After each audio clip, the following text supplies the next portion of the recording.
you'll find that as many people that say that Jesus wasn't really, who he said he wasn't all this stuff, it's predicated on the idea that the Bible isn't an accurate description of what really happened. That always has to go in tandem with that, because anybody that's read the Bible and understands the Bible can make clear cases that Jesus did, in fact, know exactly what he was doing and exactly what he was saying. That's why the Muslims have to say that the Bible is corrupted. And so the first thing I would ask people is, what do you know? What proof do you have that the Bible was corrupted? Because as I've said before, it would be so easy to prove if it was, because there are more copies for the Bible, the New Testament, than there are for any ancient text in the history of the world, bar none. And they are extremely scrutinized by people that both hate the Bible and people that love the Bible. So if the Bible had been changed, all a Muslim or anybody else would have to do is to say, here's where the Bible said one thing, and then here these other ones say a completely different thing. All the ones after this said something different about what Jesus said on a particular issue about his deity or whatever else. But nobody can prove it. And the problem is that it would be so easy to prove, because we have documents going back from the very beginning to now. Jesus never came out and said, hey, guess what, guys, I'm God. But he didn't do it for a specific reason. Now, he did actually end up doing that, and that's why they killed him, for blasphemy. You have to realize that that's why they wanted to kill him. A lot of times in the Bible when it says, and after that the Pharisees seek to kill him, if you read what that was, it was because they realized what he was saying. They would say things like, when he said he could forgive sins, they would say, this is blasphemy. Who can forgive sins but God alone? And I got to agree with the Pharisees on that. That's absolutely true. If I came to your house and I said, hey, you know what? I just showed up. My name's Chris. I just wanted to let you guys know that I forgive you for that fight you had this morning, or whatever. I forgive you for being mean to your cousin or your brother. And you would look at me and be like, who are you and what does this concern you?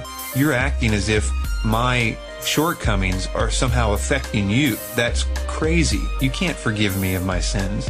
And so that is a big part of that. And he said that quite often. He said that in many different contexts. And the Pharisees do say to us, who can do that but God alone? And so they would seek to kill him and things like that. They would also seek to kill him because he said that he was the Son of God. There's actually places where they said, okay, you're saying that that's your Father and that you're the Son of God. How is that not blasphemy, they would say? You're making yourself equal with God. And this is a really well understood concept in Hebrew. If you call yourself the son of something, you are the embodiment of that thing. Begat of something, if you are begotten of something, you are that thing. For instance, a cat begets another cat. If I have a child, that child is just as much a human as I am. We're equally the same amounts of human. And so for that reason, if God begots a son, it's just as much God. It's not any less than God. So that was a massive claim to say that, especially in the context in which he said it. He claimed to be before time the Son of God. He was the creator of the world. Before Abraham was, I am. His many I am statements are another unbelievably blasphemous thing to say.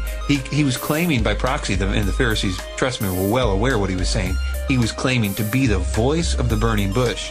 Another thing, if you understand Daniel 7, he was claiming to be the cloud rider of Daniel 7. They knew that, and I believe it's John 8. They knew exactly what he was saying, and it messed with their heads. So there's many different things like that. Another big one is that he allowed himself to be worshipped on several occasions. There is several occasions where the apostles would refuse to be worshipped. Angels on several occasions said, hey, don't worship me. I'm just a messenger of God. But Jesus on a number of occasions allowed people to worship him. That is either a completely blasphemous act or he was doing what everybody knew that he was doing. He was claiming to be God every day of his life, everywhere that he went, and the Pharisees knew it. That's one of the reasons they felt justified in killing him. So if you're reading the Bible and you're reading this the whole time. He claimed that he was going to come at the end of time and judge the world. Who can judge but God alone? Who is worthy to judge but God alone?